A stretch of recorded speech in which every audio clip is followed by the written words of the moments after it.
Aquests pressupostos van ser aprovats inicialment fa cosa d'un mes i el ple municipal de demà dijous s'aprovaran definitivament.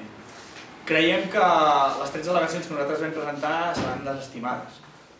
Des de la CUP entenem que el pressupost municipal és una bona eina d'intervenció política. Apostem per uns pressupostos transformadors i transversals que prioritzin la despesa social, que prioritzin la cura del medi ambient, la cultura del transport públic, el foment del comparativisme, enfront dels sous elevats dels regidors, de la subvenció de la política, del pagament del deute o de les ajudes a les grans empreses. A l'hora de fer aquestes al·legacions, a més, ens hem trobat amb algunes dificultats, ja que la redacció de les al·legacions fa difícil que un ciutadà pugui participar en aquest procés d'elaboració del pressupost. Nosaltres entenem que l'elaboració dels pressupostos hauria de ser un procés participatiu en el qual els ciutadans tinguessin poder d'incidir i de decidir com s'obtenen els impostos i els ingressos que apareixen en el pressupost i en què es prioritza aquesta despesa del pressupost municipal. Nosaltres hem presentat a l'Ajuntament 13 al·legacions i les hem estructurat en 3 grans blocs.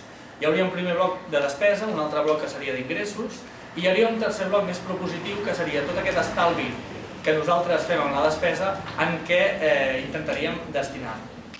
Nosaltres entenem que hi ha d'haver una forma diferent de fer política, que hem de defugir de la professionalització de la política, hem de defugir de la subvenció, la política no ha d'estar subvencionada. I que tots aquests sous elevats de càrrecs electes i tots aquests càrrecs de confiança el que acaben és allunyant la política del carrer, cosa que nosaltres no veiem. La primera al·legació està referida a una reducció dels sous dels càrrecs electes.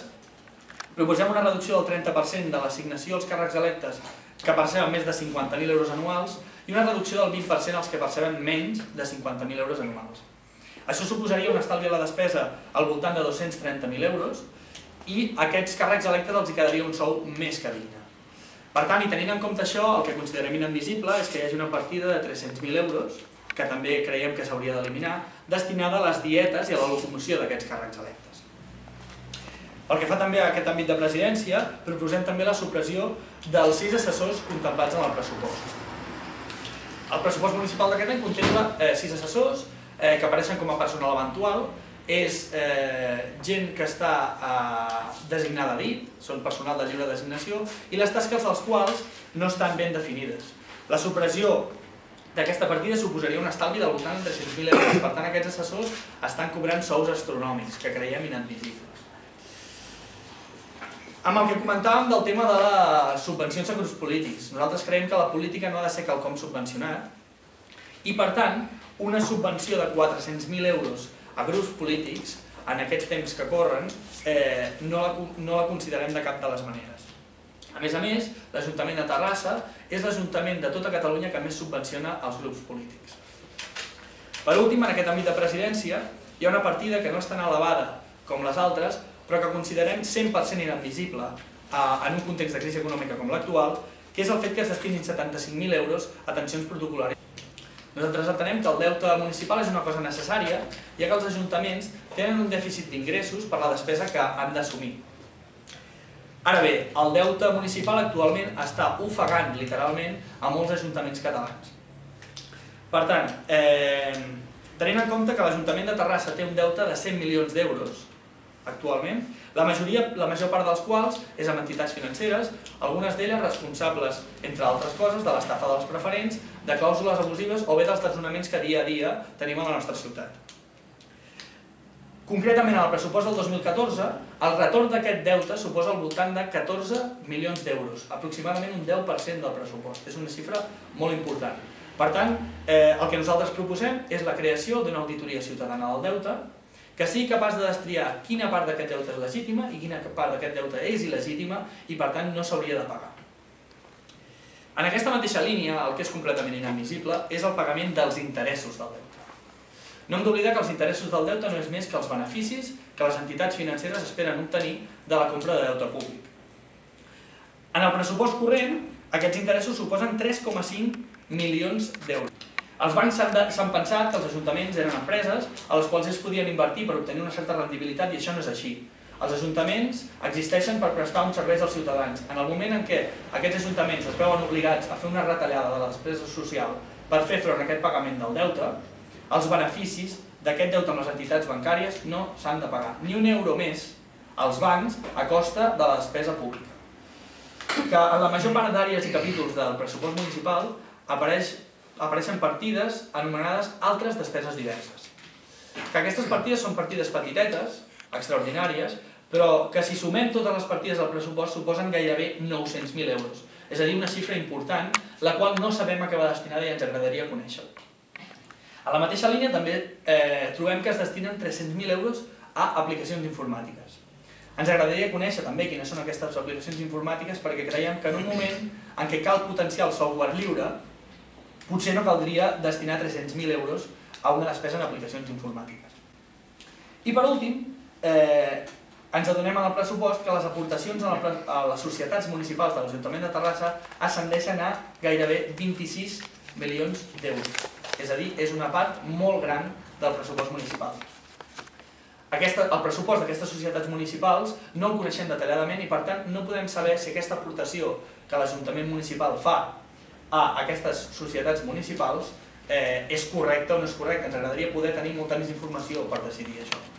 La primera relacionada amb un dels impostos directes més importants de la ciutat, que és l'IBI, l'impost sobre els béns immobles. Sol·licitem l'eliminació de la bonificació del 50% en relació a les empreses dedicades a urbanització, construcció i promoció immobiliària, que entenem que aquestes empreses són les que han especulat amb un dret bàsic com és el dret a una vivenda digna. Mentre els propietaris d'una sola vivenda habitual estan pagant el 100% d'aquest impost. A més, apostem per la desobediència als acords amb la Santa Seu, que eximeixen l'Església Catòlica de pagar aquest impost, donat que això representa una disminució en els ingressos en aquest any d'uns 160.000 euros. A més, tampoc comprenem per què els centres concertats estan totalment exempts d'aquest impost, quan hem de prioritzar garantir una educació pública i de qualitat. A més, com una proposta de mínims i en referència a la següent al·legació, sol·licitem que hi hagi una clàusula mitjançant la qual el romanent de les despeses destinats a serveis a les persones, a cohesió i a benestar social es destini l'exercici següent exactament en aquests mateixos conceptes i que no pugui sortir en el pressupost com una despesa. I per finalitzar, també hem fet dues al·legacions en relació als ingressos obtinguts per la venda d'accions de l'empresa Aigües de Mines de Terrassa, que han suposat un augment en els ingressos de 1.500.000 euros. I també en relació a la municipalització d'aquest servei, donat que la concessió s'acaba l'any 2016. I per finalitzar, en l'apartat d'ingressos, també hem volgut remarcar les multes que es pretenen imposar a les entitats bancàries per la desocupació injustificada de pisos. Hi ha més de 500 pisos buits en aquesta ciutat propietat d'entitats bancàries. I com a mostra de bona voluntat, l'Ajuntament hauria d'haver reflectit en l'apartat d'ingressos els ingressos que pretenia rebre d'aquestes multes. Les partides que els meus companys han mencionat, que reduïm o que suprimim, i que en total ens dona un estalvi de més de 18 milions d'euros i que van destinats a aquestes partides precisament a millorar les condicions de vida de tota la població de Terrassa. Es tracta de partides les quals considerem necessari que hi posem esforços. Des de la CUP de Terrassa pensem precisament que els pressupostos són el reflex d'un determinat model de municipalisme i que per això l'assignació de la despesa són fets molt rellevants. Així proposem incrementar partides a generar polítiques efectives d'ocupació a través d'incentivar models de cooperatives i també a remunicipalitzar serveis que per ara són privats. Proposem gratuïtat de les escoles bressol. Aquí a tall d'exemple dir que només fent el sumatori de l'estalvi generat en una àrea determinada que ha mencionat el Mas, l'àrea de presidència, l'estalvi puja, inclou professionalització, reducció de sous de polítics, de càrrecs electes, eliminació de subvencions als partits, puja a més d'1.300.000 euros i només amb això ja pràcticament cobrim la despesa destinada a això, a la gratuïtat. Millorar també les partides destinades a beques menjador en escoles d'educació infantil, primària i secundària, realitzar polítiques reals d'accés a l'habitatge social, augmentar la dotació en professionals del tercer sector perquè realitzin tasques de mediació i convivència arreu de la ciutat, facilitar l'activitat a aquelles entitats culturals que fomentin la cohesió social i dotar de més equipaments i de millors equipaments per a l'autoorganització juvenil, recolzament tècnic i econòmic a les entitats de lleure que treballen per la transformació social. També la promoció i el desenvolupament del transport col·lectiu accessible i també el desenvolupament d'una xarxa de carrils bici necessària per al foment de transports ecològicament més sostenibles, la promoció dels barris urbans, perquè defensem una aposta real de la participació ciutadana també en els pressupostos municipals. Per fer tot això que comentem, el que cal és una voluntat política, unida a un canvi de mentalitat, que és el que realment trobem mancança en aquests pressupostos, i remarcar sobretot això, que cal que la despesa municipal es dediqui quasi exclusivament a la despesa social, que és el que realment no acabem de trobar.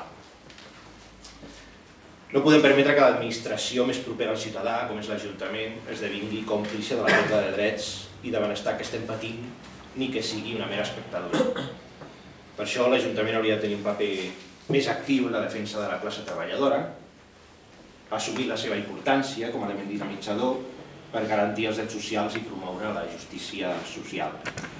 I no ha de ser aquesta casa mig fosca i inaccessible que fa la impressió que és, on no es pot entrar i on sembla que tot es cou sense consultar. Nosaltres apostem des de la CUP, fem una aposta decidida pel municipalisme, que és la nostra base, i de la comunitat com un espai d'arrelament popular. I que l'ens municipal, el consistori, ha de pertànyer de debò a la ciutat, a la gent. Nosaltres concebem l'Ajuntament com un agent de lluita social i de transformació social per a la ciutadania. És per això que considerem l'Ajuntament una eina més per canviar-ho tot.